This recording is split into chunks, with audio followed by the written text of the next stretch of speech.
টাই আহোম যুৱ পৰিষদ অসম অৰ্থাৎ টাই জনগোষ্ঠীয় লোকসকলৰ এক যুৱ সংগঠন টাইপা টাই আহোম যুৱ পৰিষদ অসমৰ ইতিমধ্যে আজি 30টা বছৰ সম্পন্ন হৈছে আৰু চৰাইদেউ জিলাৰ সদৰ সোণাৰী নগৰৰ পাৰ্শ্বৱৰ্তী ভজু মাছপথাৰৰ স্বৰ্গদেউ চাওলুং চুকাফা সমন্বয় ক্ষেত্ৰত 6ম তেখেতসকলৰ যি অধিৱেশন অনুষ্ঠিত কৰা হৈছে আৰু আমি পতাকা উত্তোলন স্থলীত উপস্থিত আছোঁ। ইতিমধ্যে 30খনকৈ পতাকা উত্তোলন কৰা হৈছে।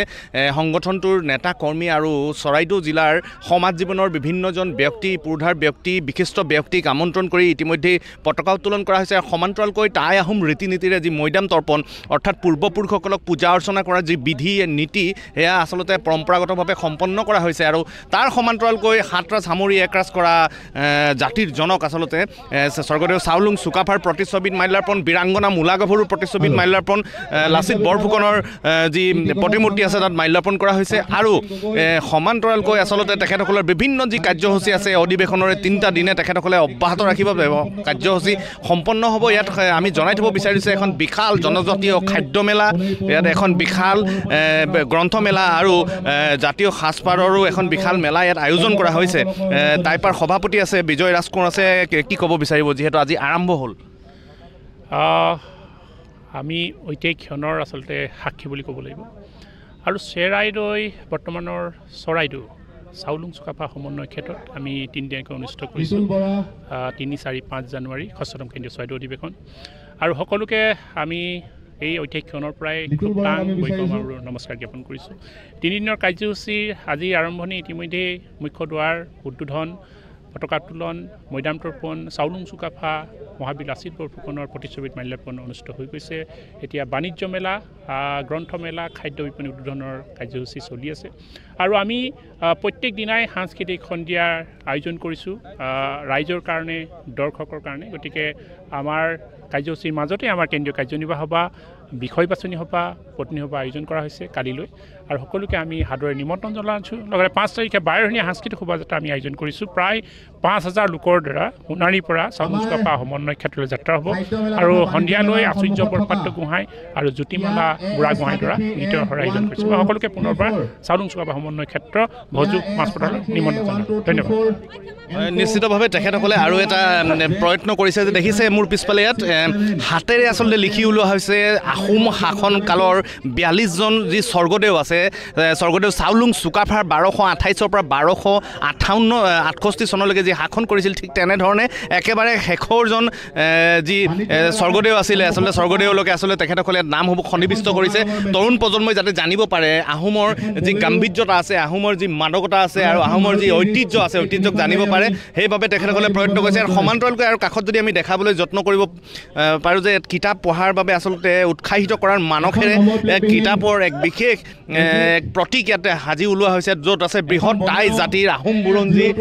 ডায়েৰীৰ পাতত টাইৰ দেশ, অসম বুৰঞ্জী, অসম আন্দোলনৰ ঐতিহাসিক দলিল, টাই এছমিজ ইংলিছ ডিক্সনেৰী এনেধৰণৰ আচলতে টাই আৰু অসমৰ জাতীয় জীৱনৰ লগত সমৃদ্ধ হোৱা এনে কিতাপসমূহ ইয়াত ডিছপ্লে কৰা হৈছে, প্ৰদৰ্শনী কৰা হৈছে যাতে তৰুণ প্ৰজন্মক কিতাপ পঢ়াৰ প্ৰতি আকৰ্ষিত কৰিব পাৰি। তৰুণ প্ৰজন্মই যাতে কিতাপৰ যি চৰ্চা অধ্যয়ন আৰু শৈক্ষিক বাতাবৰণ গঢ় দিয়াৰ ক্ষেত্ৰতো টাই আহোম যুৱ পৰিষদ অসমে প্ৰয়ত্ন কৰিছে আৰু ইয়াৰ সমান্তৰালকৈ ইতিমধ্যে আমি জনাইছোঁ যে যি জনগোষ্ঠীয় খাদ্যমেলা আছে, বিভিন্ন আপোনাৰ গ্ৰন্থমেলা আছে আৰু সাজপাৰৰো আচলতে মেলা ইয়াত কৰা হৈছে। সমান্তৰালকৈ যাতে অৰ্থনৈতিকভাৱেও কিছু পৰিমাণে স্বাৱলম্বিতা অৰ্জন কৰিব পাৰি তাৰ বাবে আচলতে তেখেতসকলে প্ৰয়ত্ন কৰিছে। টাই আহোম যুৱ পৰিষদে ইতিমধ্যে মই কৈছোঁ 30টা বছৰ অতিক্ৰম কৰিছে। জাতীয় জীৱনত তেখেতসকলে সংগ্ৰাম অব্যাহত ৰাখিছে। টাই আহোম জনগোষ্ঠীয় লোকসকলৰ অৰ্থনৈতিক ৰাজনৈতিক স্বাৰ্থ আচলতে শক্তিশালী কৰাৰ ক্ষেত্ৰত তেখেতসকলে কাম কৰি আহিছে আৰু ঠিক এনেধৰণে এই মৈদামস্থলীত দেখিছে স্বৰ্গদেউ চাওলুং চুকাফাই পোনপ্ৰথমতেই সমাৰপীঠত অসম মুলুকত আচলতে প্ৰৱেশ কৰাৰ দৃশ্যৰ পৰা ঠিক কেনেধৰণে তেখেতসকলে গৈ স্বৰ্গদেউ চাওলুং চুকাফাই প্ৰথম ৰাজধানী আজিৰ চৰাইদেউ তেতিয়াৰ চেৰাইদেউ অৰ্থাৎ মুংডুং চুংখামত তেখেতসকলে ৰাজধানী পাতিছিলে আৰু সমান্তৰালকৈ বীৰাংগনা মূলা গাভৰু যি 1532 চনত তুৰ্বক বাহিনীৰ সৈতে তেখেতসকলে যুঁজ দিছিলে এই প্ৰতীক আচলতে তেখেতসকলে সন্নিৱিষ্ট কৰিছে তৰুণ প্ৰজন্মৰ জানিবৰ বাবে। বিভিন্ন জাতি জনগোষ্ঠীয় লোকসকল যিহেতু ইয়াত আহিব তেখেতসকলে যাতে জানিব পাৰে। ইয়াৰ সমান্তৰালকৈ কোনেও আচলতে পাহৰিব নোৱাৰে 1671 চনৰ শৰাইঘাটৰ যি যুদ্ধ মহাবীৰ লাচিত বৰফুকনৰ নেতৃত্বত যি হৈছিলে শৰাইঘাটৰ যুদ্ধৰো আচলতে ইয়াত সন্নিৱিষ্ট কৰিছে তেখেতসকলে আৰু এক প্ৰকাৰে ক'ব লাগিব যে পৰম্পৰা ঐতিহ্য ইতিহাস আৰু